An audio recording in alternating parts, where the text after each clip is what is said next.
Pledge allegiance.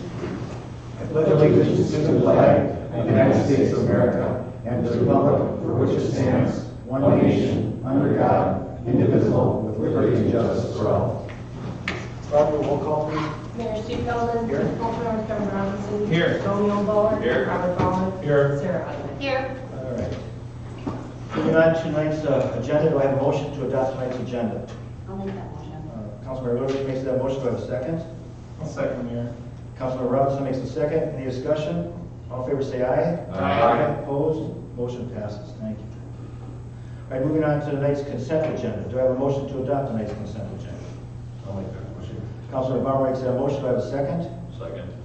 Councilmember Newbar makes a second. Any discussion? All in favor say aye. Aye. Opposed? Motion passes. Thank you. Meeting over the public, Barb, I see no one? No, it's item. Okay. Moving on to new business. 2020 Street Reconstruction and Water Main Improvement Project Feasibility Report Resolution 2019-59. Thank you, Mr. Mayor, members of the council. The streets included in the 2020 Street Reconstruction and Water Main Improvement Project are shown graphically on page 59 of your packet.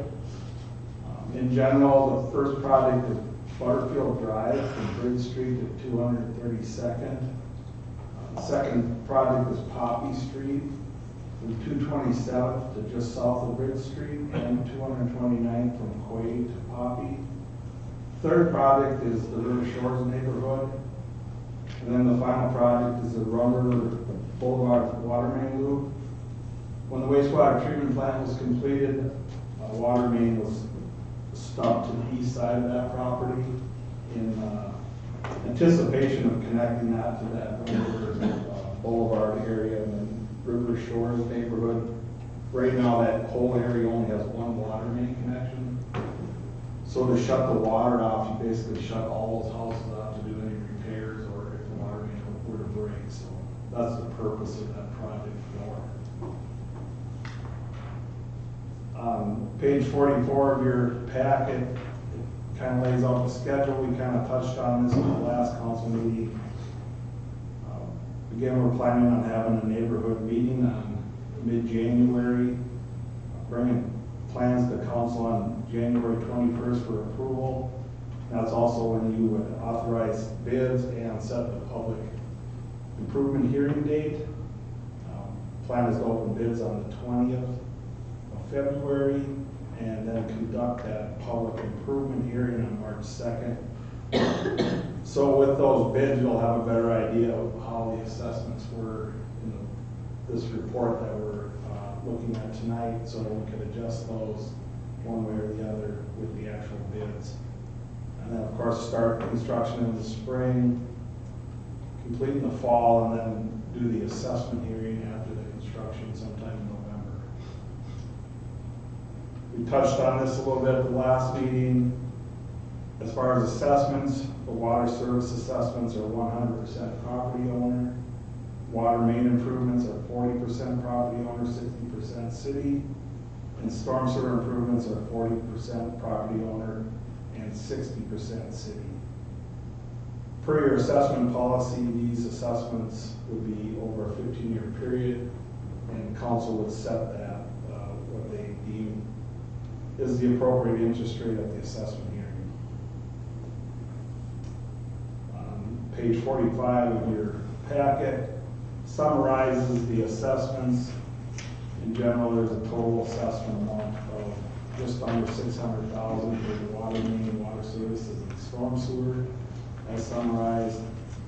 It's anticipated that 5 funds would be used for this project: the MSA construction, the water fund, the stormwater fund, the local street fund, and then city of Oak Grove's share of Poppy Street. Total estimated project cost is $3,427,464. It's anticipated that we would issue a bond for the municipal water improvements, and this bond would be repaid by project assessment and user fees. Also note, we are going to need to advance request funds from our state aid account of $325,000 to follow the the budget that was just all laid up earlier on your write-up. Basically, the state aid does allow this. They have a program to advance funds for bigger projects. We don't have much beyond this project for state aid, so we'd be caught up again in 2021. So again, we got the advance about 325,000. You're actually allowed to advance up to 5 times your annual income, which is 350,000. So almost $2 million. So this is pretty minor advancement.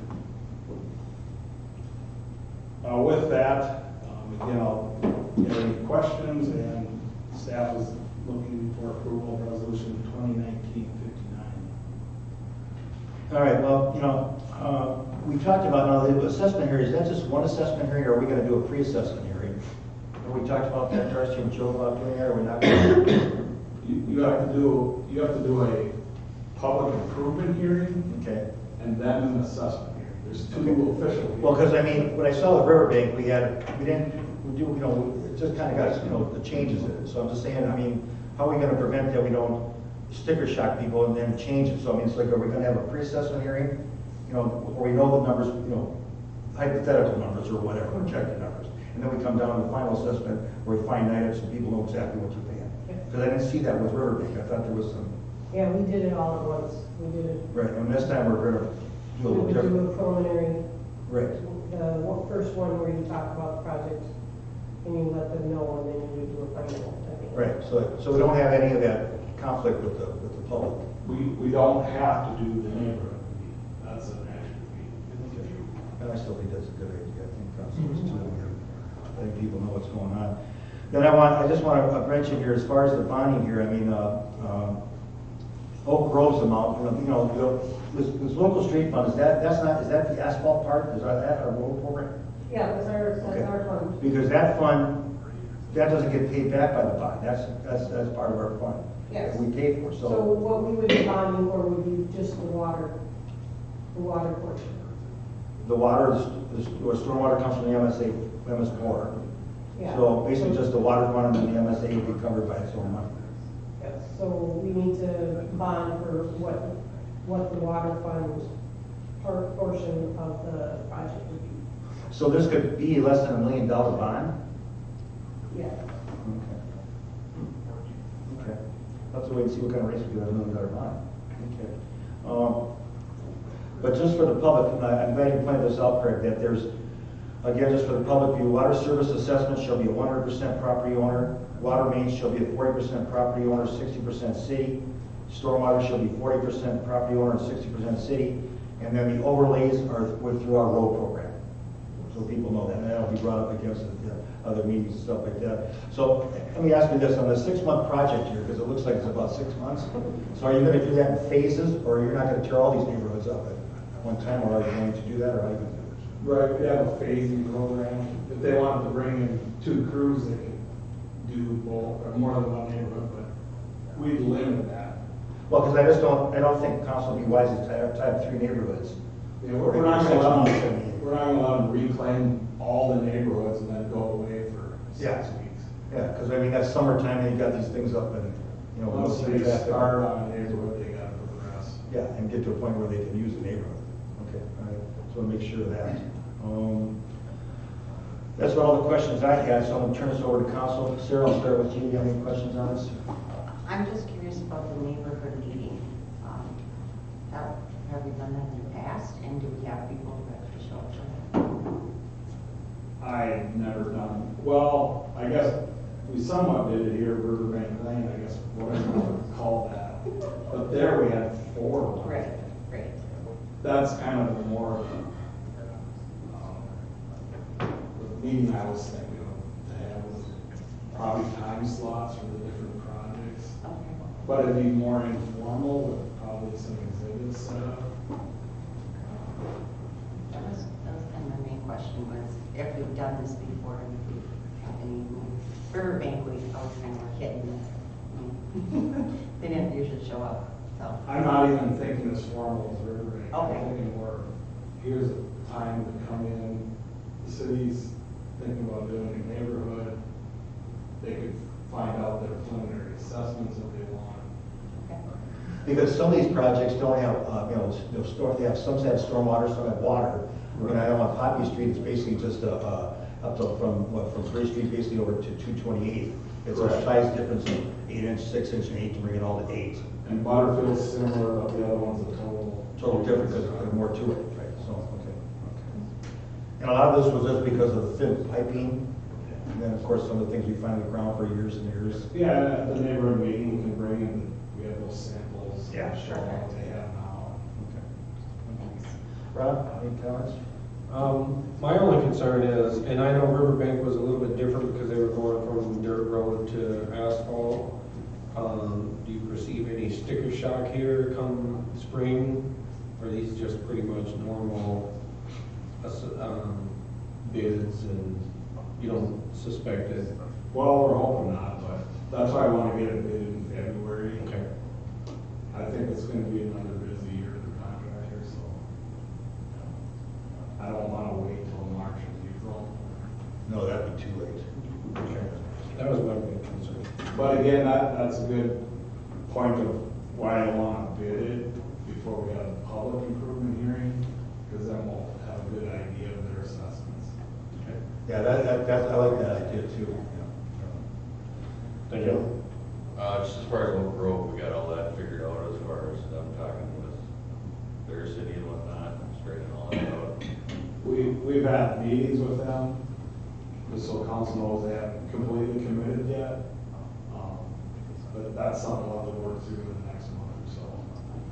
What happens if they don't come in? I was just gonna ask that too. What happened, how would we? I guess what I'd want to do is split the Poppy Street, maybe the legs a little bit. I don't want to like the entire project. It could easily be split because it's in a totally separate area. I guess, Except for the road and curves, that may be necessary. I mean, the piping's one thing, but the actual overlays and stuff like that will benefit them as us, but out of our pocket if they don't pay. right. But There's about half and half, I think. to get there, we need their approval to construct that with state aid funds because their city engineer basically has to sign it. And that's Chuck from USA. So you can't stop at the border like most other counties, like, We have to split it in. Oh, we sure want that down at 8, signed, sealed, delivered, that's for sure. So anyways, just to summarize, just in case that project would be split and follow maybe a different schedule, but we'll find that out over here in the next month or so. All right, as long as they don't bring up any annexation or stuff like that. That's all I have. Okay. You done? Kevin, what are you gonna say? How old is the street, let's see, how old is the street in consideration? When was the last time any improvements were done? I mean, it's broken up, it's got some deficiencies for sure. When was the last time that it was, new? For sure, the last time the River Shores neighborhood was new was 1979. Quite a while. Waterfield, I haven't even found plans on that, so Wow, it was some time before that. You okay. said 79? Yeah. Wow. And then also with Poppy, we really don't have any plans. We know south, of course, of 227th, that was done. I don't know what year, Nino Parish. I would, late 90s perhaps, when Delwood was put in, I believe was the only work done on Poppy Street. Otherwise, that is pretty much the original water main through there. Well, I know the house, on the house on the north side of me was built in 99. Mine was built in 08. The next one to me, on the south side of me, on the corner of 227th and Poppy, was 2009. And so the other houses are older. Years, I don't know what years it was built, 2000, so. For sure, all the water mains from 1973 and 1979. And then the age, that was another question, the age of the lines that we're connecting to. How old, will those need any attention in the near future, 5 to 10 years? Are they up to grade now? No, I guess that's hard to say, but as far as the River Shores neighborhood, that's being connected to a 1973 water main. But the water main loop will be all new over the wastewater treatment plant, which is Butterfield, we're connecting on the south to Old Water Main, but new to the north. And then Poppy's kind of the same. Um, It's newer to the north, but I guess it ends to the south, so. Okay. And then can you explain again or what affects the MSA comes with some requirements, and that's our gas tax money being reused and allocated back to us as a city, which, as you can see by this project, it takes a big chunk, and we need it, and it's rightfully ours to use. So, but what requirements or what streets will be affected by requirements, and what are those requirements again? So basically, all of the streets qualify for state aid except 229th. Okay. Really, the only requirements, there's some widths you gotta meet, which aren't really that wide. But the other big one is the no parking if we're not wide enough, and the signage on that. And do we know what streets that will affect then? Again, just for the public's knowledge and give them something to think about. I mean, not that we're gonna change our direction. I mean, we need to use the money because the improvements need to be made and it's theirs, it's our share, so. Basically, I think you can we'll be able to park on one side of Poppy. If we stick with the width on Butterfield, we won't be able to park. And then in the River Shores neighborhood, if we match, right now we're planning to match widths, 225th lane is a wide street. The rest you wouldn't be able to park. Okay, on one side. Right. All right, and that'll probably come up down the road. Again, I just, again, for the sake of transparency, they'll use that word. It's good for people to know now than after the fact when they see T-post going on the ground and saying, what the goodness And gracious. that's a good thing to have a display at the Meeting. neighborhood meeting to start those discussions. All right, and you have to explain to them, if we don't go by those rules, we got a tax or bond for $2 million. Exactly right. So they can have, you're not gonna get your cake and eat it too. That's right. Improvements have to be done, but for $2 million, I think they have a safe Some portion. concessions can be made. I would think so. That's all I have. We just have to make them aware of it at the meeting, what's in play. There's other requirements like structural, depths of stuff, pavement, but your city standard already meets all that. Okay. That's all I have. Thank you, Mayor. Great. Okay, the only thing I want to emphasize to the audience that are listening in is that this is an assessment over a 15-year period, unless they pay it up ahead before we assess, right? They can pay it full, and then after that time, whatever time that is, that date, then it goes to assessment. Yes. And we just have to figure out at that time what the interest rate's going to be. All right, any other questions? Okay, so do I have a motion to adopt 2020 street construction, reconstruction, and water main improvement project feasibility report, resolution 2019-59? I'll make that motion. Councilmember Bauer makes that motion. Do I have a second? I'll second. Councilmember Bauer makes second. All right, any further discussion? All in favor say aye. Aye. Opposed? Motion passes. Thank you. All right, moving on to pawn shop regulation vendor. Mayor, Council, the police department was recently notified that APS, or automated property systems, will no longer be in operation as of January 1, 2020. This was basically a database that we use as an investigative tool to track local pawn shop activity as well as our own. And our local pawn shop actually started reporting to APS when they came into existence here last year or this year. And provided us a way of regulating and providing some oversight as far as what property they're taking in through their shop. So without the APS around any longer, we feel it's still very important for us to have this type of tool. We did do some research and basically located 2 other vendors that are provide services nationwide. One is Leads Online and one is Business Watch International.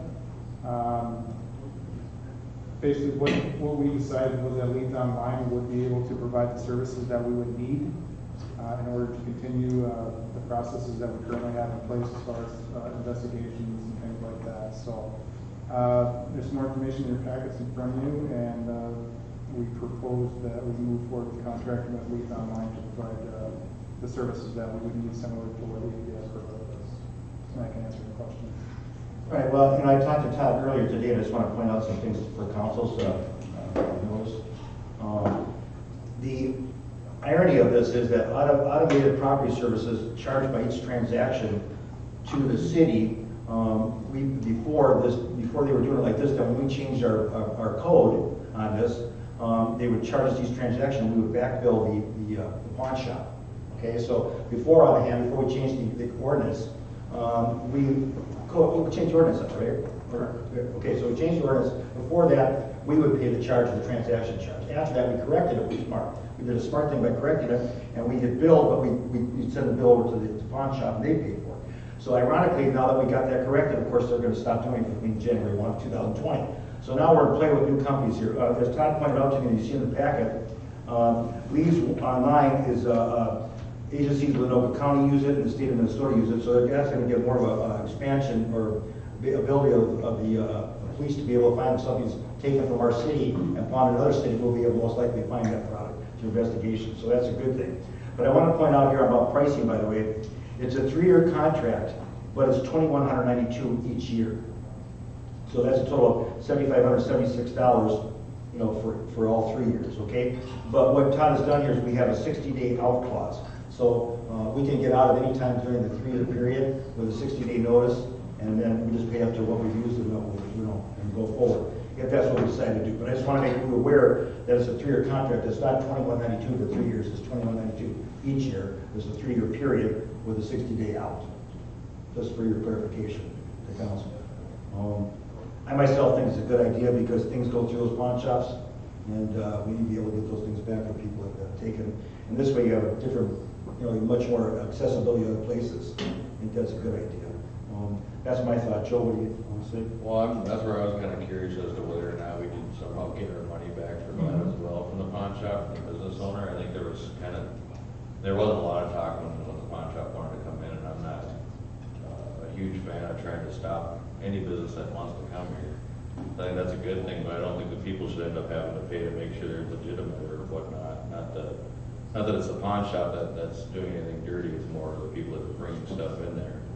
I think it's something we have to do, but I'm wondering if there's a way that we can figure out that ordinance, or if we have to amend the ordinance again to try to get that reimbursed. Is that a possibility? Or? Well, without transaction fees, I think specific transaction fees that would kind of backfill the vendor, or the pawn shop. I guess my opinion, it would probably come down to a fee schedule thing. Okay. Mayor and Council, so we do have to amend the ordinance, some of the language already to address these changes. We do have an annual fee that we charge pawn shops for their annual licensing, which would take care of some of this. We would have the option of either changing that fee to increase it, or What's the fee right now? I believe it's $1,000 a year.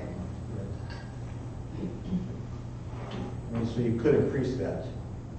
You're never going to get to amount to pay half of that. That's a big chunk. Especially if you're charging $1,000 fee, then you're basically going to charge them $1,100, something like that, off the, if you split the annual, license or, Well, I know there was whatever on social media about people crying about pawn shops, saying, they bring in bad people, whatever, which I don't believe that's true. I think people are going to use them to whatever extent they're going to use them to regardless, and they're going to bring them, regardless of where they're at. I think they have a bad reputation, which isn't warranted. I just don't think that the people of St. Francis should necessarily pay to have a pawn shop, and I had a friend of mine go in there, he said there wasn't a lot of stuff in there, which is fine or whatever. I mean, each business runs on its own merits or whatever. If they can stay in business, great. If they can't, obviously they can go out of business. I just don't understand why we would pay to keep them open yet. We just okayed all this stuff and pushed it through, and now it's different. So I think while it's here, we need to have something like this. I guess I'm just not thrilled about paying extra money for that. And aside from the local regulation, the investigative part of it, like I mentioned, we were with APS for 10 plus years, and even in my investigative days, I couldn't begin to tell you a dollar amount of stolen property we recovered from other pawn shops in other jurisdictions, in other cities, and other counties.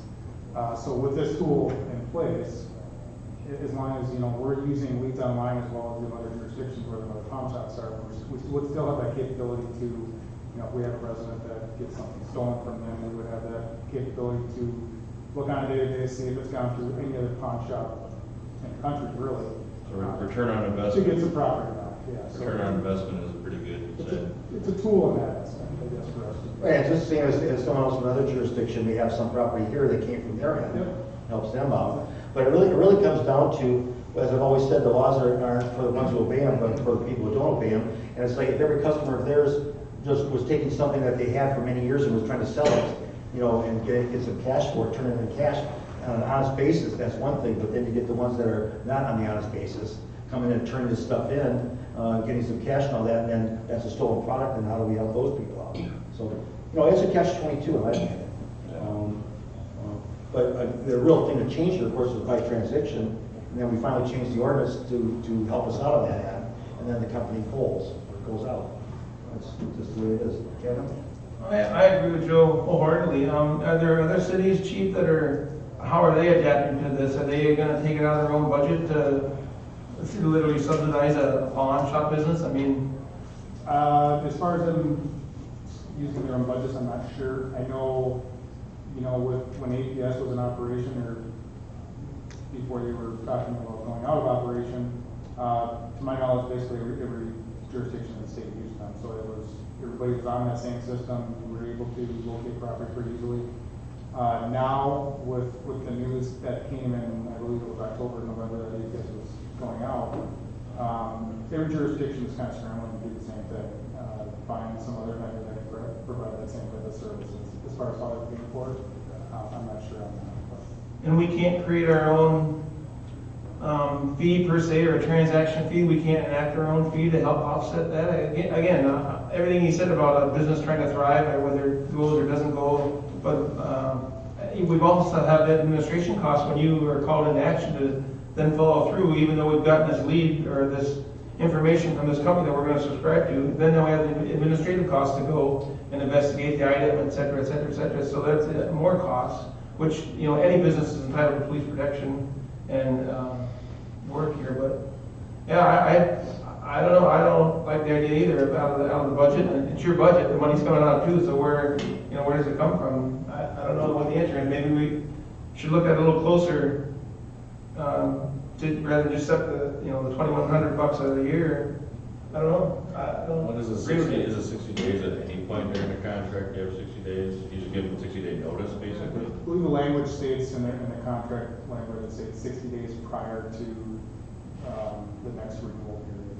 So So you're locked in for 3 years then? So you're locked in for 1 year for sure. yeah, And prior to then the next 60 renewal days period. to the next one, so on and so forth. So, Keith, let me ask you, this $1,000 fee that we charge, right now for the business, is that about what they charge in other cities too, or are we pretty competitive on that, or pretty comparable on that right there? Mayor and Council, I haven't looked at other cities in regards to comparable fees. That is definitely something we can take a look at, being that we're all in the same position right now, and that we've got to bring these codes back to get a few line items cleaned up for this change. We could also at that time bring some other cities' costs and see where they're going. Because I'm thinking the way. I'm wondering if everybody's not gonna change for fees. Well, that's what I'm wondering too, exactly, that's what I was just thinking, I agree with you, and I'm thinking that the way we can make this a little more digested for us is to raise the fees, up on their end. Either that or you can take the fee, just charge, can you charge them the annual fee? I don't know if you could do that, but at the same time, you can increase the fees that we have from 1,000 to 1,500 on up, to we see what other cities are doing. Because if Correct. you're all dealing with the same problem, we're gonna be raising the rates. Correct. Right now, with their business licensing is a flat $1,000. They have a background check, so there are some expenses that come out of that fee already. That's not a light fee. We don't charge a lot of the other businesses fees that high, so I think we've also got to make sure we do remain competitive, that we're looking at the economic development side of things, but it is something we can look at other cities and try to compare. Right, but the other places we charge fees to aren't dealing with hot items, stolen items. See, that's this whole thing is coming down to, potentially. well, I'm gonna try to believe they don't, okay? So I'm just gonna go by pawn shops, are more likely that that can happen. It is a source for someone to turn something in that may not be legal. Well, just to, publicly subsidize it for private profit is kind of the issue where you land on there. We don't pay people hazmat fees that have gas stations for rags and oil and. I agree. I think it's a similar situation there, but. Well, I want to get input from Rob and Sarah on this, but my thought is like what you were saying, and I agree, is that if this change is coming to all our cities, they're gonna make some adjustment in their fees too, otherwise they're all even, for the same reason we're talking about. Sarah, what do you got to say? Well, I mean, if we didn't have the pawn shop, I mean, because we didn't have the pawn shop for the last 10 years that we were using this other service. Right. So if the pawn shop goes out of business, that doesn't mean that we're gonna get rid of this service because it's still a tool that the police officers and the police department uses. So that's how I'm looking at it, is we've been using a service for 10 years.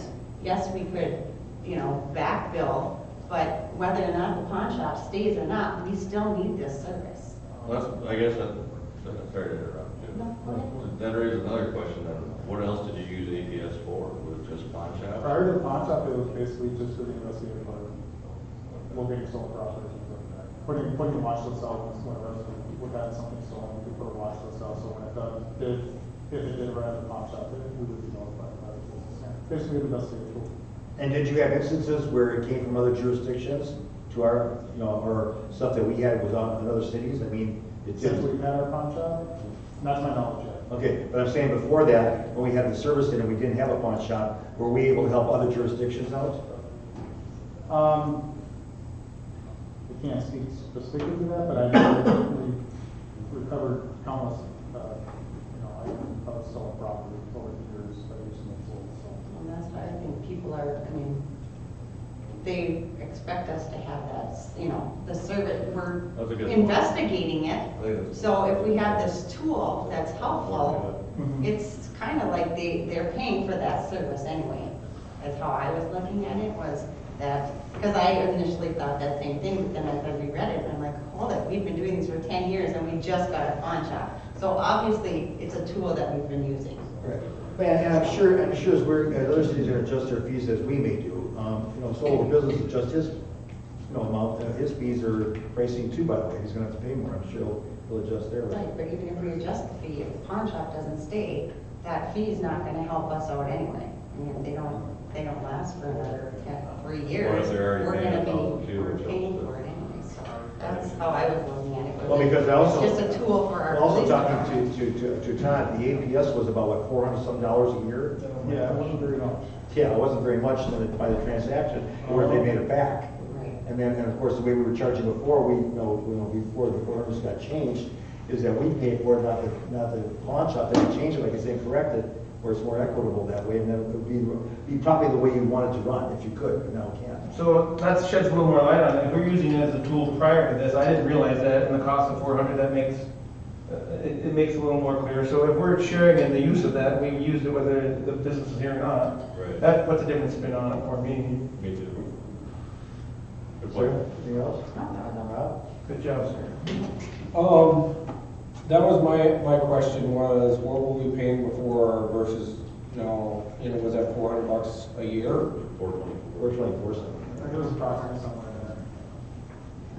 in there. And I did understand it as a tool that the police department would use, but to go, 5-6 times the rate, I don't know. I would be willing to draw the line in the sand and have them come back with a better offer than $2,100 a year when we were paying, when the company's paying $424 for a program, we're literally paying, 5-6 times the rate just to get a username and password basically to log on to a website. But you can't dictate what they want to charge you for their service. You can. You can ask, but always ask. Right. You can, if everybody turns it down, they'll come. Well, I say, but you if they want the business. Yeah, everybody, yeah, And same. if you're the only one with all leads online, it doesn't connect you to everybody else. But Todd, let me ask you a question, help maybe help in an answer to this. Like since the pawn shop's been in, if you went by the transaction, or that we paid by the transaction, did it raise that amount from up to $1,000, a couple $1,000 or whatever? I mean, what the transaction amount that we paid for Very, very. is more than $424 that we paid APS. I gotta believe. I would assume, yeah, I'm not sure. I'm just saying to you that, it could come out that we're thinking we're paying more, but if you go by the transaction, per transaction, we may not be paying more. We may be pretty close to that. And that's what I would like to look at, not to say that we, do we need to push this in right now? Maybe we table it until we gather some more information and, you know, go back to Leads Online and say, hey, you know, this is outrageous. You know, a business wants business, but if everyone backs out, they're gonna change the rates, believe me. Yeah, but you gotta make sure everyone else is gonna back out or support that thought. We don't have to be the first city to jump in, we can see what other cities are gonna do, because like you say, we go in, and none of the other cities go into Leads Online, we're paying, I hate to bring it up again, we're paying for, Nixle the first year. This is the scenario I think we're running down again. Well, we also, but what it If says it's not here, promoted well, it was also discovered that many agencies within the county as well as the state of Minnesota will also be transitioning to or already have used the service of Leads Online. So, are these the only two vendors in the game here between this? Two of the main ones, there's really not a whole lot of huge options out there for this type of service, so. These are the two of the main ones that I found that several, or numerous Minnesota agencies will be using. I would assume that it's beneficial if other cities are doing this. I mean, you can go with them, you know, with somebody who's way cheaper, you know, but are you, I mean, you're not having that. I mean, You've seen that. You're not having that network to find those things, and they may not get the same alerts. And I just don't, I mean, not that we can't table it, but I mean, this is our last meeting before really. Right, next meeting is January 6th. Yeah, so what are we gonna do, just say, oh, well, sorry, for the next 3 weeks, we're not gonna have any, Maybe a week. or we're not really gonna be able to do a whole lot because the council is waiting. I mean, I just don't, I mean, I don't think that there's a huge market for this, you know, this kind of a company, so I trust that. I mean, what are the odds of other cities holding out? Like, if we hold out, what are the odds of other cities holding out to get these people to reduce their price? I don't think that's gonna happen itself. But I mean, what I would like to know, but I don't know, you don't have time right now, but again, it would be nice to know by the transaction if we were paying comparable to what this fee is, because one's with no transaction, this one now, and the other one was by transaction. So let's just say, it's hypothetical, say they were charging, you know, $25 per transaction, okay? And they had 100 transactions, that's $2,500. So you might have come out worse that way than this way, you know what I mean? It comes down we to just numbers. don't know, that's why. We don't know. Can we table it until we find out? Are we paying comparable or are we getting gouged? But also, the worst thing is we could take, you know, we could take this on a 3-year contract, go for 1 year, and then if we don't like it or see something else, another vendor come and play, we give a 60-day notice and we're out for the second, third year. We only spent $21.95. Because that out clause, that's the key. Did you put that in, or is that just part standard policy with their contracts? It's with their contracts. Well, I like that a lot, because now it doesn't tie us up for 3 years, you know? And that's the same thing with Nixle, we weren't ever tied up, we could cancel it, we just chose not to do it. Right. Because we had so much other stuff going on, it slipped in the cracks. But as it turns out, it turned out good. Yeah, it's working well, and that's what I want to make sure we do here. So I would say, I caveat this motion here, for the pawn shop regulation vendor, based on the fact that, we check it for we take it for the 3-year contract, look at it through the process here, see if it really is beneficial or other vendors come into play, and if necessary, give her a 60-day notice before the second year kicks in. And if we do it on that, I think we're pretty much covering our bases. Yep. Council agrees. Set the timer for September of 2020, and then take a look at it. Yeah. It gives us, Bring it 90 back, days to play with. we'll see how it's worked, Todd, at that time. We'll have increased the fees by that, or done something with the fees, or whatever, seen how other cities are working with it, and a little more information to either continue or not continue. That's all? I can live with that. Okay, all right, so I don't know how I can put that in a motion, but Motion to approve the. Right. can we just approve it, then I want to, and then we'll relook at it in September? Yeah. Okay, all right, so do I have a motion tonight for the pawn shop regulation vendor, Leads Online, effective, I believe, January 1, you're gonna wanna do this, Todd? Yep. Okay, January 1, on the condition that on September 2020, we take another look at this to see if there's other vendors in play, and otherwise, if we don't see that it's working for us, give our notice at 60 days out. Do I have a motion on the? I'll make that motion. Councilman Mewbauer makes that motion, I have a second. Councilman Lutwig makes a second. Is there any further discussion? All in favor say aye. Aye. Opposed? Motion passes. Thank you, Todd. All All right, moving on to 2019 water meter replacement project change order number 1. Mr. Mayor, members of the council, this change order is a no-cost change order. It's a request to extend the contract time 60 days. The 3 items are listed in your packet. Basically, item 1 is more time for the Opus 21 or utility billing vendor of St. Francis to work with Ferguson Waterworks for their files to mesh and transfer. There's been some issues with that. They're currently working through that. The second is a delay from Connexus Energy in running power to the new collector site located at Highland Woods Park. That's actually scheduled for this week, so that'll be done. But the main item is just the lack of response from the remaining utility customers. An update on that. More have been scheduled. There's actually only 89 total left out of the 1,700, and 82 of those are not scheduled. So basically 82 are not scheduled out of the 1,700. So again, that's the main item. Ferguson Waterworks has done what's required in their contract. So staff is requesting that we continue to work with them to try to get those remaining customers hooked up. With that, I'll answer any questions. All right, well, I talked to Joe earlier about this. So what happens with these 82 people, these holdouts? I mean, so we are finding them? Is that what we're doing now? That is what, I think notices were sent. Notices were sent out with the potential of the fine being assessed to the next bill. There's been a few that have been. Right, and so let's just say, for instance, these, half of them comply and the other half don't, okay? 41, whatever. How far can we take that? I mean, legal action do we have to do, or do we shut water off, or what do we do? I mean, I want to emphasize to the public, if you're listening in, this change is a good change. It really is a change. In fact, it really could benefit you if you have older meters. According to our old public works director, some of those meters appears you could, back that up as far as some of these meters have been caked up inside, so that they actually might get a lot better water pressure with new meters, depending on the age of the meter. It's going to be more beneficial and effective as far as the reading for radios. It's just more an efficient way to do business when we're charging people. So really, in my opinion, should have been done when the water treatment plant was first designed, because you had old meters way in before that. So to me, I don't understand the holdout. Ferguson Waterworks is willing to work with time to come in. They're very, very flexible with that, as Rob told me earlier before the meeting. Mine was in and out in 25 minutes. So, and I just had the top cap put on. Yours fast too. We're newer meters, but the older meters. But I'm just saying to you that holding out here is just holding up the whole show. So comply. Be done with it.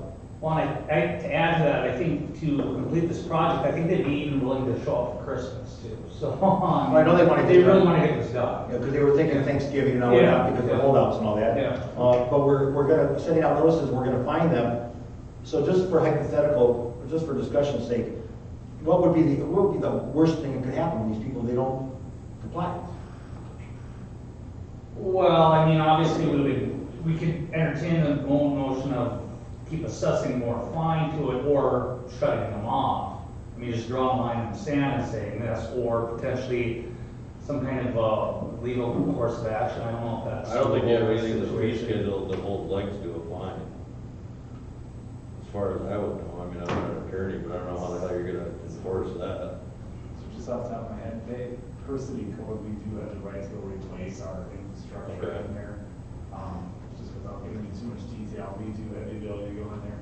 Whatever mechanism we have to use to do that, I mean, we're kind of hoping that everyone's just gonna work towards compliance.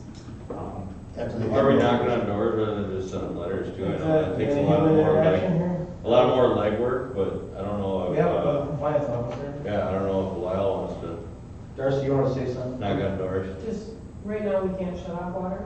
Right. Because Time to over the winter, Right. even it would affect our heat source, and we don't know Right. if any of them are using Right, water. that's what Centerpoint does every year. So we just aren't gonna do. All right, so I mean, so we're sending out notices. I mean, it just seems to me, it's always these 5%ers that come down to it all the time, making everything more difficult. This is not something, that we're trying to intrude on people, it's just something that needs to be done to make the system more effective, and you might benefit from actually better water pressure and things like that. I mean, so really, and it's being paid for. So, I mean, the only thing they have to do is to get a scheduled time, make sure there's access. Pretty much that simple, isn't it? Yeah, and they are extremely flexible on the time of the day to make this happen. All right, so, all right, then, I think enough's been said here, 82 on a holdout, let's just see what they do. I mean, as I've emphasized more than once, this council was not elected here, on their reasoning to be elected here and said at this table was not to do abatements or fines. We don't generate money by doing fines and abatements, we generate money by growth. That's how we do it. So just another thing that's going to come to us as a council at certain times of the year that we'll have to feel bad that we're doing, but necessary to do, so we get the thing done the way we need to get it done for the good of the city at large. It's just a predicament. I hate my back to the wall like this and charging people for stuff, but at the same time, it's so easy to comply, it doesn't make sense not to. So, enough said. Can we answer that question, Mayor, about human interaction? We have a code compliance officer, can we interact in that regard, whether it's 4:30 in the afternoon, obviously something will have a work schedule or whatnot, but has that a human being knocked on a door once and or twice? I mean, twice is given them the benefit of the doubt, that's awesome on our part, but have we had any human interaction with the 82 holdouts? Mr. Mayor, Council, after the 82 that have not called to schedule, Ferguson actually did go back through that original list. And with that, there were phone numbers on there for some of the customers when they have called. It's just They're not replying.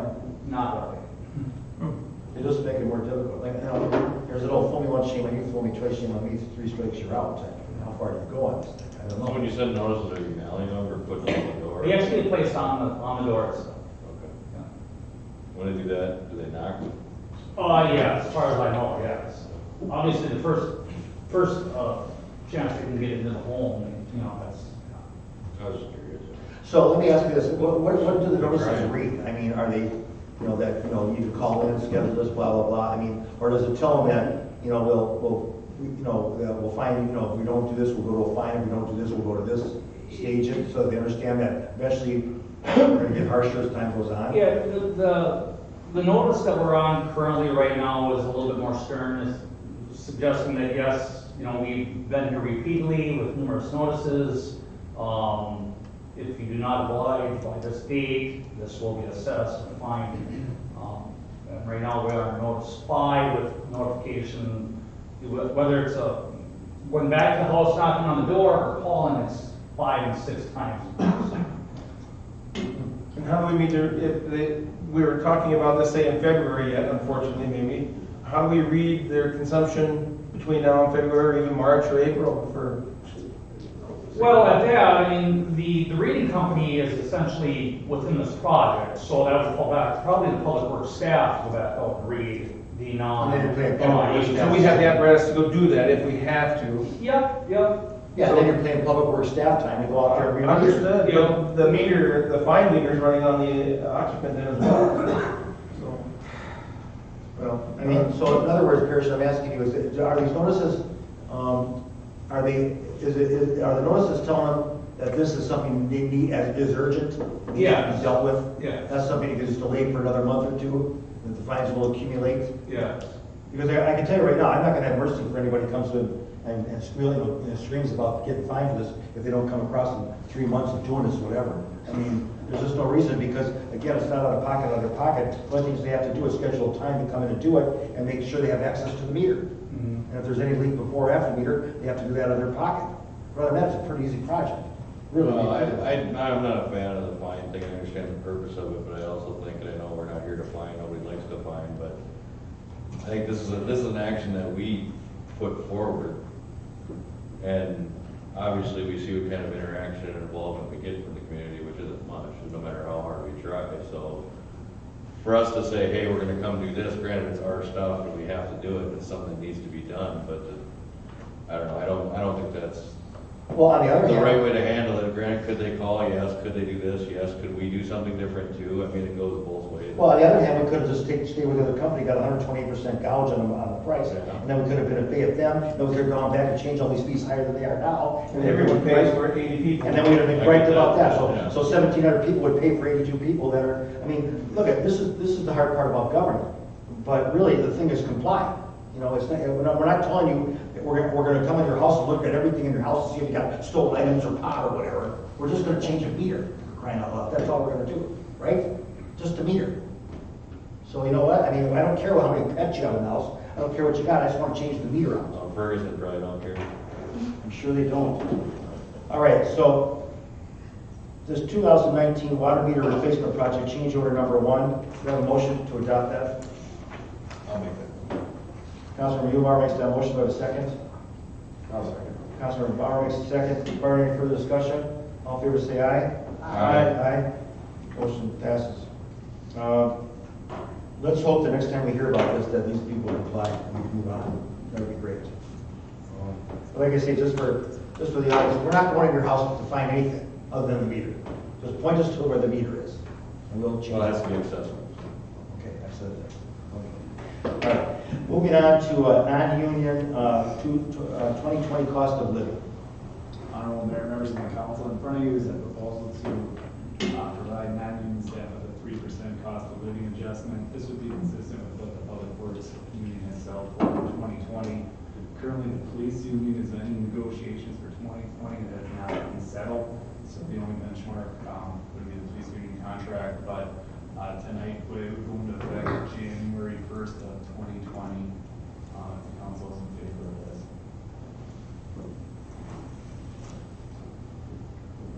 Okay, I've read the packet, so has the council, so I'll start with Sarah. Do you have any comment on this? No, I think we can, I think it's okay to give them that 3% cost of living. Okay, Rob? I must have missed a meeting, because I was asking about the union contracts coming up in the near future. And I must have missed that meeting where Public Works agreed to a 1-year contract, must be? Third No. year. Is it the 3rd year? Okay. Well, 17 of At least for 2 Gotcha. years, and that's Gotcha. starting in 2019. Okay. My how time flies when you're I know, isn't it? That's, we did it for Public Works, and I think we don't need to hold out for our non-union contracted people, so I'm all for it. Okay. Kevin? I guess I have no other questions other than 3%, is that the national norm for government sector situation? You know, it can vary. I think we kind of got into a big discussion about this when we were settling the contracts, and we looked at all kinds of different, you know, we looked at county benchmarks and other city benchmarks, and at the time when we were settling those contracts, this is kind of where we landed, I guess is what I can tell you. But it can vary from jurisdiction to jurisdiction for sure. And was it 3% last year and the year before, or was there variation for actual? Yes, it was 3% last couple. Okay, that's all I have, thank you. Nothing to add. I would say 3% is more than fair. Inflation rates, if you Google it up, are probably about 1.76 right now. So 3% covers it. It's not as though you're going to take the other 1.24% and go out to Spain on vacation. You know what I mean? So really, I don't think 3% is out of line here, but I think that we're being more than fair. According to the inflation rates and that, I think the city's being more than fair. So do I have a motion tonight to, for non-union 2020 cost of living? Do I have a motion to adopt that, 2%? I'll make that motion. Councilor Bauer makes that motion, I have a second. I'll second, Mayor. Councilor Robinson makes a second. For any further discussion, all in favor say aye. Aye. Opposed? Motion passes, thank you. Okay. Now we'll move on to holiday hours. Honorable Mayor, members of the council, once again, the holiday falls in a little bit of an awkward time for our work week. I do have a typo in here. There is not a half-day holiday for staff on New Year's Eve. It's only on Christmas Eve, and I think I put on New Year's Eve as well with the half-day. That's not true. Meaning what? City staff works the full day on Christmas Eve. I really. I can't. Oh, they get a half day on Christmas Eve, but a full day on New Year's Eve. Yes, what are you doing that day, right? He's off on vacation. So, Well, it's refusing on it, so maybe you volunteer to work on the other 2 days. I'll certainly come in when you guys need me to, but, so, you know, again, this is a time where you anticipate a flood of, vacation requests, obviously, for those Thursdays, right after the holiday. Leading into it, especially on Christmas, with that 1.5 days, and then you come back for 1 day on Thursday, and then you're on Friday again. Just kind of wanted to see if council would be willing to consider closing the city buildings for those 2 particular days, being January 2nd and December 26th.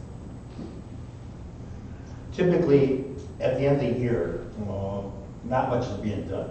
Right, I don't anticipate, many calls or people coming in. I think they're gonna be very dead days, and I think you're gonna find a very thin staff. Kind of probably the bare minimum to run the place is, to answer customers in the department, to supervise, And you have time, people where they schedule vacations at this time and all that. right, people have maybe travel plans for families, and so, you gotta take all that into consideration. If someone's leaving town for the holiday, it's hard to deny them, but then maybe approve someone else. It does run into some logistical issues. What did we do last year? How did we do it last year? I do believe, Christmas was on a Tuesday last year. Yeah, we were closed for the whole Christmas Day, or Christmas Eve, right? Christmas. So we did, people didn't have to come back from Monday after day, since Christmas was We on. were closed Wednesday, Thursday. No, we were open Wednesday. and Thursday. Well, I don't see a problem with it, so Joe, I'll turn over to you, see if you have any problem with it. No. Where do I send the 3 complaints I'm gonna it'd be good, and I don't mind some girl. All right, Kevin? I hate to be the Grinch, but I do have a problem with it. Our sister cities are open Thursday and Friday. We already have a 4-day work week, which is a very nice situation. As you think about what's left at the end of the year, the phones aren't ringing, this and that, that's when a lot of people actually get stuff done, because they always say, my phone's busy all day, I don't get anything done. But not to belabor the point, the regular citizens that we work for have to come to work the day after. Businesses open the day after. Our sister cities around us are open. Anoka County is open. I'm not for it. And no, not to disparage the employees and whatnot, but it doesn't make logistical and common sense to me. Bob? I gotta kinda agree with Kevin on this. Yesterday I had to have my vacation submitted for all of next year. I'd like to see this, if there's going to be, Christmas moves around, these holidays move around. Let's do this for next year. I would like to see, if there was a January 2nd was on the table, what's Christmas next year? Why wait until, here the 18th, the 16th to find out about Christmas, the 26th, so people can go out of town. Like I said, I have to know by yesterday what I was doing all year for next year. Vacation, everything. So, with that being said, it doesn't make sense to me to close up on January 2nd, because we're gonna be closed on the 1st, and, which is Wednesday. So it would give people the opportunity to, follow up with some things that they may need from the city. So that's kind of where I stand. All right, Sarah, what's your stand on it? What's your take on it? I have to agree with Kevin and Rod. I feel for the city staff, because I know a lot of them don't want to come in for that 1 day, but, most of us will be working on that Thursday. So I guess, and next year will be different, because all of our major holidays fall on weekends, so it'll be convenient. for Right, the everyone. 2 days next year fall on Thursday, and the actual holiday falls on Friday. Next year. Okay, so this year you have, And maybe we can track this, use this year to kind of track, let's see what kind of, how many phone calls, how many people come in? Let's use that, and then we can base that, we can use that to base for future. I, So right now, what we have is on the 24th of December, for Christmas Eve, you work a half day, then the Wednesday you have off, and you're requesting the Thursday off. I'm sorry, what do we have next year? No, no, this year. this year. Yeah, this year. So they- Monday they would be open. Monday they'd be open. Tuesday's Tuesday half day, Correct. Wednesday off, and Thursday, they're requested to have off, but, no.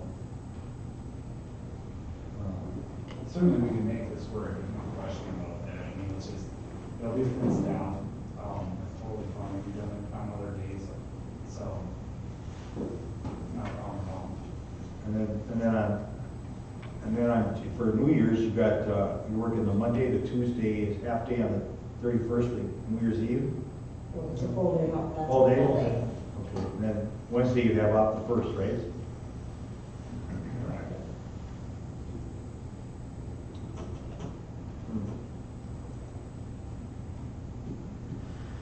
Yeah, well, you know, it's,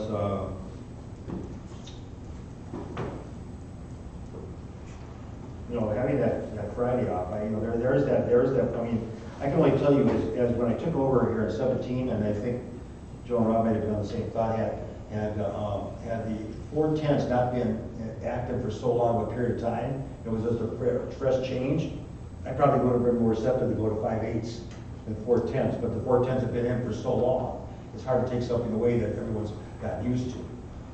But what it does is, and I agree with Kevin and Rob Sarah in the sense that, you know, you're shut down on Friday, so people that might want to, don't have a chance to do anything on Friday, and you shut down on Thursday, so, It's almost a whole week. yeah, it almost fits so nicely for next year because you just got the ease on Thursday and then you're off the Friday anyways. So, I guess we could just put it to a vote, see how it works out. Do you do, We can stay open, that's totally fine. It'll be totally fine. It's not a big deal. Well, we hate to be the bearer of bad news when time's up, and people like to have time off and all that, but, you know, Kevin is right, there is a city out there, and we serve them. So like I say again, if you had 5/8 versus 410s, and like, you know, and that's why my point is, in 17, I looked at this in the beginning, we all three discussed this in the beginning when we were running, but the 410s were in play for many years before that. You know, I know before you came here, before Kate came here, Todd, they were a long time, the 410s were around for a while, Parrish, right? So that's hard to take something away that people got used to, okay? And we've worked around it. But here we have a conflict with a holiday.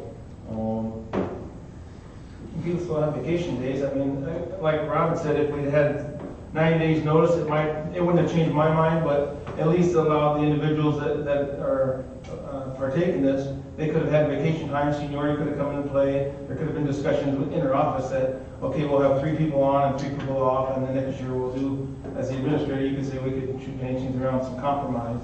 And we're going to give more time to the public to know. You know, how we got give me a rubber stamp, I can remember, you know.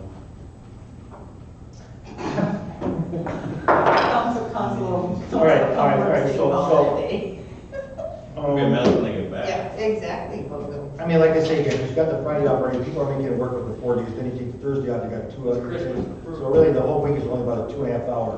For sure. So, I mean, I can understand, so, let's just get a vote. Any other further discussion on this? I don't think there's any action required. No action required? No, No, I think we're just. Can't we get a first and a Yeah, second? you have to do a motion first. Well, if I can't get a first start, I'll just take it out of mine. All right, so, I'm not here to deny it, just to be denied. because one thing, like I say again, to staff and everybody, it's just not a matter of us, it's a matter of who we serve. And so, you're gonna go to a light staff, I imagine, like that, Joe? I would imagine so, yeah. Okay. And then next year, this will all be alleviated anyway, just the way the calendar falls out. Sometimes it works to your benefit, sometimes it doesn't. It's like this time it's not going to. Okay. All right. Okay, moving on to meeting of the public. Of course, we have nobody. So let's move on to department reports. Parish. Mayor Coles, before tonight are the water and sewer, streets and parks monthly reports.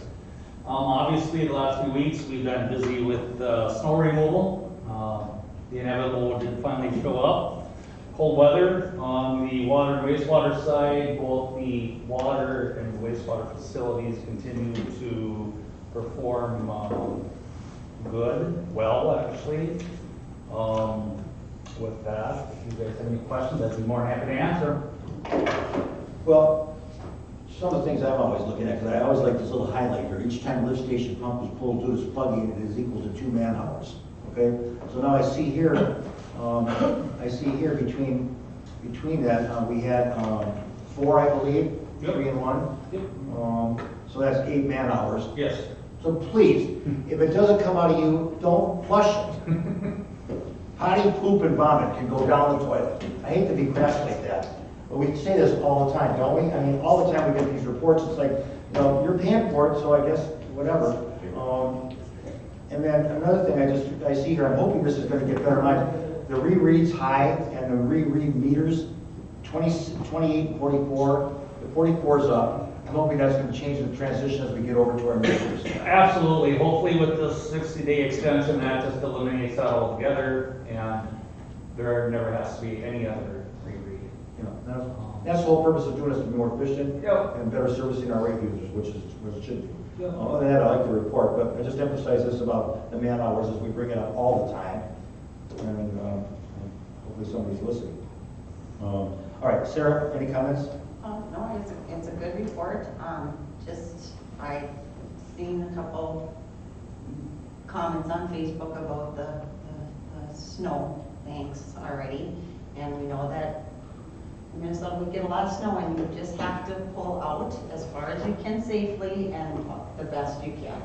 You know, they're not gonna, we can haul it away, but it's gonna cost more money.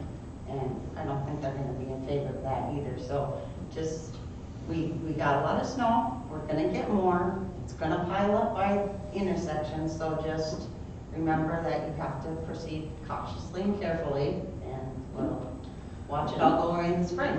Right, but also notice when your crews have time, they are going back and doing what they can. Oh, Yes, absolutely. they do. Yes. And as county does, state does, everybody does. But when you get 3 days of snow at one time, and then you get a break, and then you get 2 more days of snow, that's winter here in the state. Right. Yep.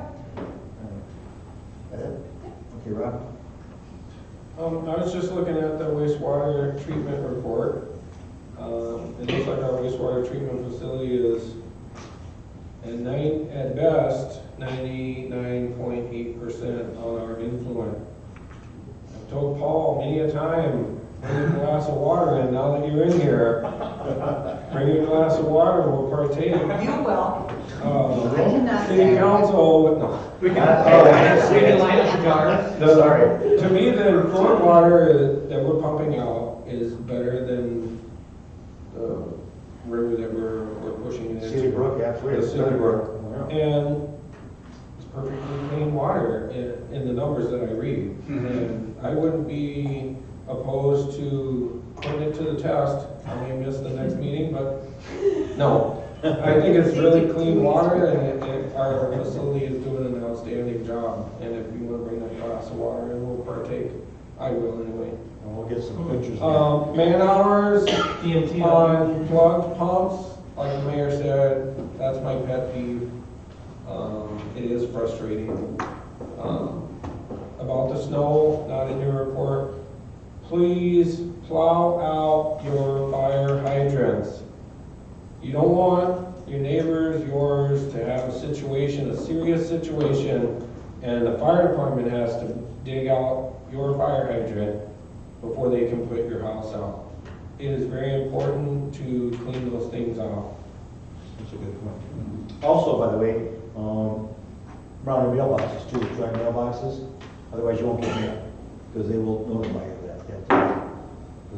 We share the word on my neighborhood, we share it. How do they notify you here? Well, they got a big sign out that says, we don't deliver mail if you don't care, so, go ahead.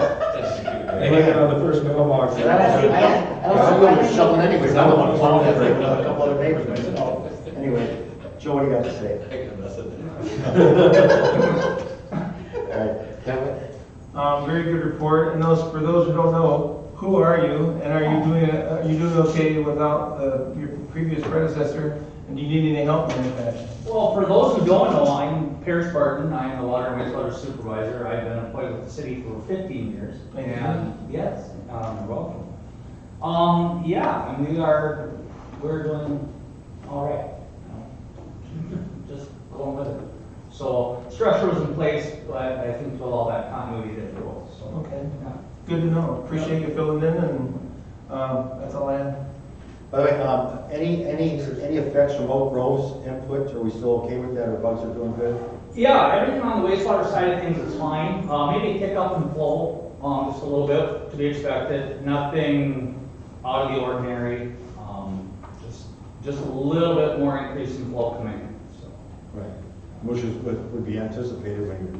Yeah, as far as the loading or the strength of the wastewater affecting our facility, there's no adverse effects. And their pressurized system is not affecting ours because we're No, because of the length of gravity mean prior to our system. 1,100 feet going from 4 down to 8. Yeah. We separate ourselves better or protect ourselves. Right, we did. Yep, and we're, you know, I mean, yeah, we don't see any effect from that whatsoever. Well, let me ask you this question. You talked about septic collars and we're concerned about hot wells and stuff like that. But I was driving down 9 today, and of course I drive by the Westlake George facility. They have to clean that out to continue for a year or whatever. Yep. So where are they dumping theirs right now? I think right now, currently, I think they go down to the Met for that. Yeah. I think Columbia Heights is the nearest Met receiving area on that line. So is there some, we may not do all septics, septic collars, but of course we were worried about hot wells and that. Is that something we could entertain down the road? Going forward, yeah, that's definitely something that we could entertain. Okay. And we know we've got approved for the biosolid disposal on 4 sites. Okay. Yep. And I know Ferguson is continuing to work on permitting more sites, trying to get the approved acreage up just a little bit, to allow flexibility in whether it be the crop or the weather. Because I think we're like at 196 acres right now, but I know Paul was trying to reach out for more beyond that just as a cushion. Yeah. Which is good. Yep. And some of the sites that we did have were almost hindered by the road restrictions in the spring. So whether or not how you're getting the biosolids there before or after, but after farming wants to go full blow, they would want to go. So that's one of the things that we're looking at right now as far as the other sites that we're printing exactly which roads they are off of. So. Okay, and then we have a post for the job vacancy, right? We have a post for that, right? All right, and then staff knows that you are open as far as the interview process. You are aware of that, right? Mm-hmm. That's why I make council knows that that's been offered to you. Oh. And the interview process for Paul's replacement, that you are, welcome to interview, of course, to that job. Oh, I could apply? You could apply. Oh, thank you, yes. Well, that's what I'm saying. Did you know that or you didn't know that?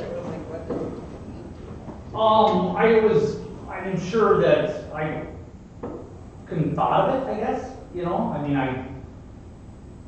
was never. Officially invited now. Yeah. I know, I want that made clear because we have an interview process going on. I myself was more inclined, just my thoughts, by the way, was to go in-house.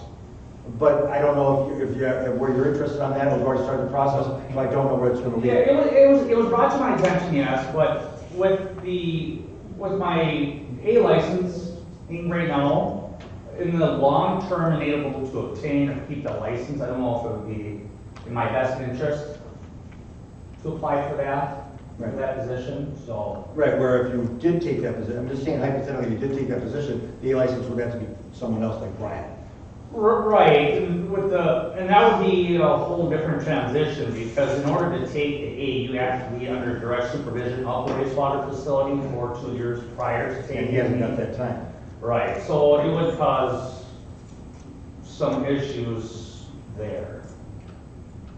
Well, because I compliment you, I mean, when we first started talking about the wastewater facility, we were actually thinking about subcontracting out the Class A license ability, but then we looked at in-house, and we said to you at that time, we need to make sure we run it as a $24 million state-of-the-art facility, and not anything less than that, and you've done very well with that. I compliment you on that. You've done very well with it. So to me, my point is, I just my own opinion, I prefer to go in-house when we can, and we can't all the time. But the door is open to you to apply in this process. I didn't want you to think that door was closed. No, and like I said, if it wasn't for the conditional aspect of the A license, August 2020, that becomes a full-blown A license. There is no conditional status with that, so I would have fulfilled all the MPCA requirements for that. Because Brian would need how much more time in 2 years? Well, Brian would have to have direct supervision of the wastewater plant for 2 years, 2 years. and then he could take the A license. But we couldn't do that because we can't run it without a Class A. Right. It's on a rock and a hard place, what you're Right. saying. Yeah. So he has to have 2 years to be a So good that- guy at it, but he won't have a license, and you do. Right. So we can't run it. I don't really know how open the MPC is to that change if I was to move up, but for me in the long term, I just thought it would be best to keep going with my license.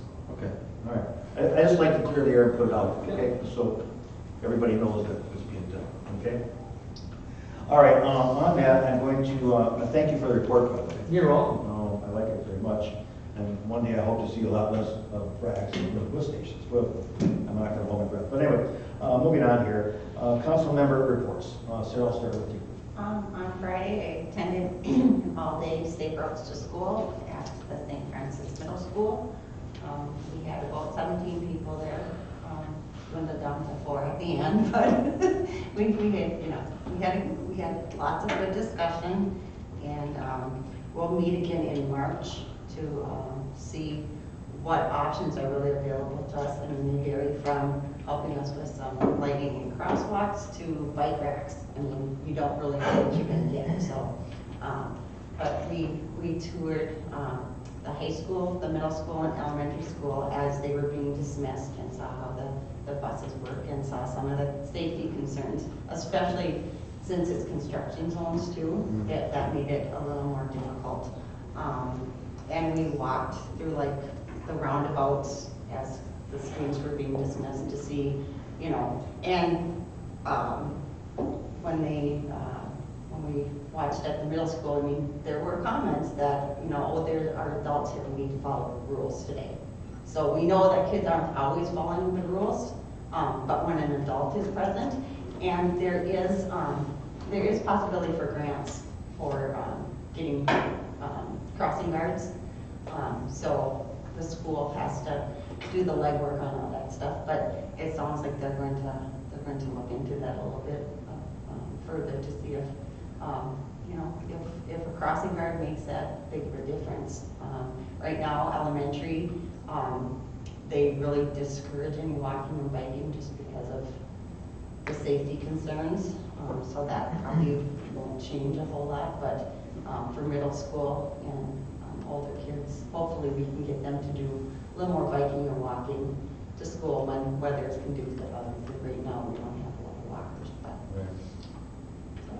While this is still on my mind, Kate, I meant to bring this up here. It's like, we were supposed to, MnDOT was supposed to, theoretically or whatever, tentatively rather, schedule a meeting for December, their last public meeting, but obviously that's not going to be done. So I would take it that the next meeting for public will be January. Mayor and Council, correct. Their intent was to have a final design kind of unveiling or announcement meeting if they're not ready yet, which they haven't scheduled as far as I'm aware, that they will have, or their intent was to have a third one. Right. Well, December's off the table, because right now you've got Christmas and you've got New Year's, so I would imagine it's going to be January. I would imagine. And we'll let everybody know when we know. Correct. Now, what do you have to say about this? Saturday I went to Gathering of Friends. It was hosted at the Legion. The Lions took place. There were business owners, residents, pretty good turnout. It is on Facebook for the Lions, and and it isn't a good event. It is a good event to go to meet new people and just kind of meet residents over the holidays. So I encourage people to look for that for next year if you missed it. It was a great time. That's basically all I did this week other than work. Enjoy the holidays, Merry Christmas, and have a safe driving experience for the new year. Right, taxi cabs and Uber, or times. Good idea. Joe? I have nothing prior to this meeting, but I do see on December 19th, we get a Winning with Cops event at Patriot Lanes, 4 to 6 p.m. So I always like to go to those. I don't know if I'll make this one, but I will definitely try, and I put it in my calendar. So Yeah, it was pretty short notice, we just got it today. I would encourage any other council members or staff to check it out. It's usually a cool event. I made it last time, all right, Kevin? I just we had a fruitful work session last week. We got some things squared away for the future and good discussion, good constructive discussion. I also got Officer Hearn's invitation. I'm going to try and make that. I'm working with the Christmas Committee, which is something Anoka. It's a really interesting group, but they're talking hundreds of people that come through between toys and food. The stuff that gets done there is amazing, and they're all volunteers to come together. So that's something my wife and I have done for the last couple of years, and it's pretty humbling and educational as well. So, also Gladiators are having a wrestling tournament December 22nd on Sunday. My son wrestled since he was 5, and now he's 30. But if you ever want to see something good, especially the little guys, are so much fun. Also, it's, the Lions are doing breakfast. I'll be there at 6 in the morning. We'll be doing breakfast for the participants and spectators. So if you get an opportunity or haven't been exposed to wrestling, make it. Other than that, have a very safe holiday season, and please don't become a statistic or written up in the off-week memos that we get from Joe and then the chief. If you're going to drink, don't drive. It's just that simple. I drive by some of the saloons around our area and whatnot on Saturdays and Sunday mornings. You see cars that are left in the parking lot. Those are smart people. Yeah. They might have had too much, but if there's 5 or 6 cars at any one of the establishments, they did the right thing. So you need to do that as well. I would definitely emphasize that too. If you're drinking, don't drive, period. Like I say, I don't like to read it anymore in the off-week memos and just a whole list. Recently, page and a half of DWIs and degrees of it. It's ridiculous. I want to say here, I want to make sure that if people are listening to Riverbank and all that, the Riverbank people understand we have a 5% retainage. That total amounts of $26,114.31. That stays as a retainage until we sign off on that project. So that project is still in play till springtime for erosion control and other things that did get done here because of all the rain we had and everything else. So until that project is done and signed off by council, there's $26,114 held back. Okay, so I just want everybody to understand that it will be, all those things will be done. Contractors are aware of what needs to be done, and it will be done. Just for anybody listening to Riverbank, we're not going to run away from it. Those things will be solved, but we have the retainage in place until it is. Okay? And just a reminder to everybody, city offices will be closed half a day on the 24th. They'll be open they'll be closed the 25th, open on the 26th. 12/31, New Year's Eve, they will be open full day. Closed on January 1st and then open on January 2nd. Just to clarify that for everybody, okay? I can't emphasize enough for everybody to enjoy their Christmas and their holidays and that, but enjoy them smartly and smart. And please, once again, don't drive when you're drinking. It doesn't, walk if you have to. If you want to walk, you don't want to pay for a cab, or stay home and drink, or have someone be a designated driver. But there are ways to do it without getting hurt yourself, or being fined or tagged, or lose your vehicle through forfeiture, or whatever. Make life easier for everybody working together. I also want to say one thing, as I've said many times before. If you have a concern or an issue that you want to bring it forward to us, not on Facebook, bring it to us. Let us look into it.